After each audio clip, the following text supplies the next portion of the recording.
In this video, let us learn how to divide the number 540 by 5 using the long division method. Consider the first digit 5.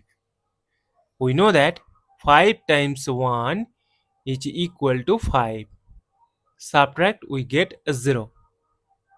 Now this 0 is less than 5. That is why we need to bring down this adjacent 4 here. Now see that there is no meaning of zeros on the left. So we will remove this 0. But although in this case 4 is less than 5, as we have brought down this number 4 here, so we need to divide it. We know that 5 times 0 is 0. Subtract, we get 4. But in this case, we will treat this 4 as less than 5. So we need to bring down this 0 here.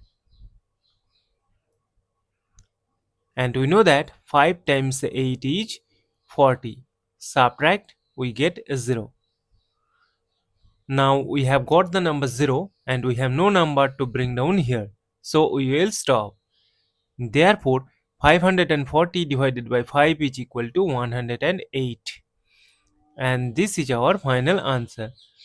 Thank you for watching. Please like, share and comment on the video. Also do subscribe the channel.